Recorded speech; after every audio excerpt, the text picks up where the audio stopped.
That Tuesday morning started like any other, until my phone buzzed with a text that made my blood freeze. It was from Richard, my attorney of 23 years, and I'd never seen him use capital letters before. The message was short, but terrifying. "Don't leave your house. Coming over now. Emergency situation with David. Do not sign anything." I set down my coffee cup with shaking hands and read the message 3 more times. David was my son, my only child, the boy I'd raised alone after his mother died when he was 12. What kind of emergency could involve him and my lawyer? What documents was Richard talking about? I walked to my front window and peered through the curtains at the quiet suburban street. Everything looked normal.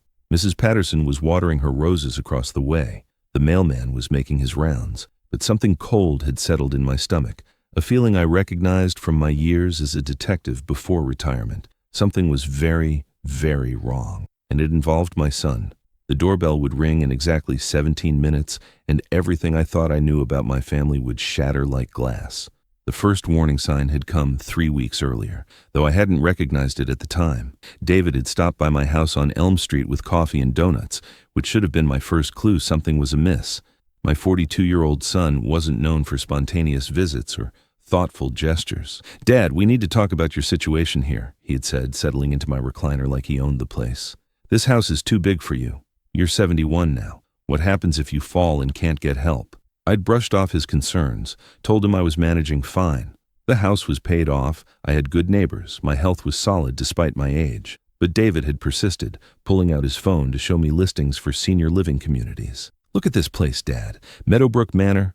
They have activities, medical staff on site, meal plans. You'd love it there." The way he said it, like it was already decided, should have bothered me more than it did. But I was still grieving the loss of my independence since my recent minor heart episode. Maybe David was right to worry. "I'm not ready for that yet, son. Give me some time to think about it." David's smile had seemed forced. "Of course, Dad. Take all the time you need. But don't wait too long. These places have waiting lists." What I didn't know then was that David had already submitted an application in my name. I should have noticed something was wrong when David started asking about my financial arrangements. It began innocently enough during his suddenly frequent visits. How much was my pension? Did I have life insurance? Where did I keep important documents? "Dad, I'm just trying to understand your situation so I can help when the time comes," he'd explained when I questioned his interest. "You don't want me scrambling to figure everything out if something happens to you." It made sense. I was getting older, and David was my only family. So I'd shown him where I kept my will, my insurance policies, my bank statements. I'd even given him a spare key to my safe deposit box, thinking it was responsible planning. "You know, Dad, you should probably add me to your bank accounts," David had suggested during one visit, "just as a precaution. If you're ever hospitalized or incapacitated, I'll need access to pay your bills." That request had made me pause. Adding someone to your accounts was a big step, one that required careful consideration. "Let me think about that, David. Maybe we should talk to Richard first, make sure it's done properly." The flash of irritation across David's face was so quick I almost missed it. "Of course, Dad. Whatever makes you comfortable. I just want to make sure you're protected." But I'd caught that look, and it planted a seed of unease that had been growing ever since. The phone call that changed everything had come 2 days ago. I'd been reading in my study when the landline rang. The voice on the other end was professional, polite, and completely unexpected. "Mr. Walter, this is Jennifer from Meadowbrook Manor. I'm calling to confirm your move-in date for next Friday. We have your room ready, and we'll need to process your first month's payment of $4,000. My mouth went dry. "I'm sorry, there's been a mistake. I haven't arranged to move anywhere." There was a pause. "Sir, your son David completed all the paperwork last week. He said you were very excited about joining our community. We have your signed application and medical forms right here." "I never signed any application. Let me check our records." "Yes, here it is. David submitted everything on your behalf. He mentioned you've been having some memory issues lately, and that's why he was handling the arrangements." Memory issues. I hung up the phone with trembling hands and immediately called Richard. My mind was crystal clear, sharper than it had been in years, and I remembered every detail of my conversations with David. He'd never mentioned submitting applications anywhere. He'd certainly never mentioned telling anyone I had memory problems. Richard had listened to everything with the grim silence of a man who'd seen this pattern before. "Walter, I need to review some things. Don't do anything, don't sign anything, don't make any major decisions until I can get back to you." That was yesterday. This morning's panic text meant Richard had found something that terrified him. The doorbell rang exactly when I expected it. Through the peephole, I could see Richard's familiar face, but he looked haggard in a way I'd never seen before. He was carrying a thick briefcase and kept glancing over his shoulder like he expected someone to be following him. "Walter, thank God you're here," he said as I opened the door. "We need to talk immediately, and I mean immediately." I led him to my kitchen table, the same place where we'd discussed my will after my wife died, where we'd planned my retirement, where we'd handled all the important business of my life. But this felt different, urgent, dangerous. Richard opened his briefcase and pulled out a stack of documents. His hands were actually shaking. "Walter, what I'm about to show you is going to be devastating, but you need to see it all." The first document he laid in front of me was a copy of the application to Meadowbrook Manor. My signature was at the bottom, but I'd never seen it before in my life. It was good, very good, but it wasn't mine. "David forged your signature," Richard said grimly. "But that's just the beginning. Look at this." The next document was a bank application to add David as a joint account holder on all my accounts. Again, my forged signature at the bottom. Then came the real shock, a power of attorney document giving David complete control over my finances and medical decisions. "When did I supposedly sign these?" I asked, though I already knew the answer would make me sick. "According to the dates, last Tuesday, the same day David brought you coffee and donuts." I had no idea what was coming next, but Richard wasn't finished destroying my world. He pulled out another set of documents that made my vision blur with rage. "David has been in contact with Meadowbrook Manor for over a month," Richard explained. "He told them you have early-stage dementia and that you've been having episodes of confusion and memory loss. He provided them with a letter from a doctor confirming your mental decline." "What doctor? I haven't seen any doctor about memory problems." Richard's expression grew even more grim. "A doctor named Michael who apparently examined you last month, except there's no record of this doctor existing, and you were never examined."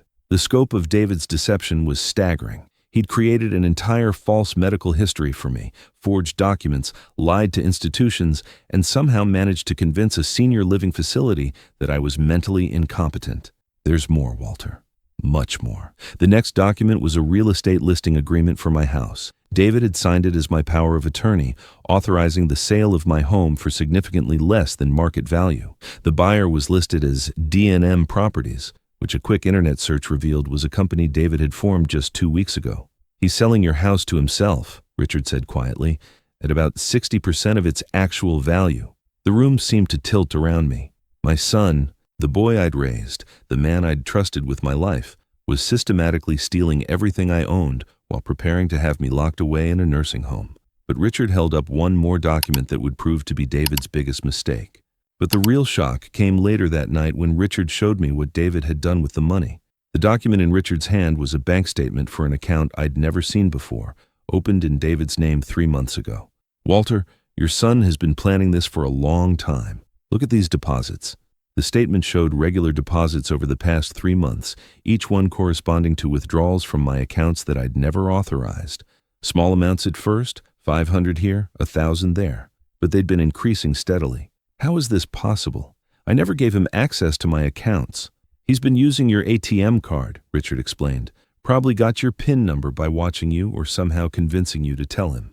The withdrawals are all from ATMs near his work or home, never near your house. The total amount stolen was over $37,000. Money I'd saved over years of careful budgeting and conservative spending. Money that was supposed to ensure my comfort and security in my final years. But here's the worst part," Richard continued, pulling out another document.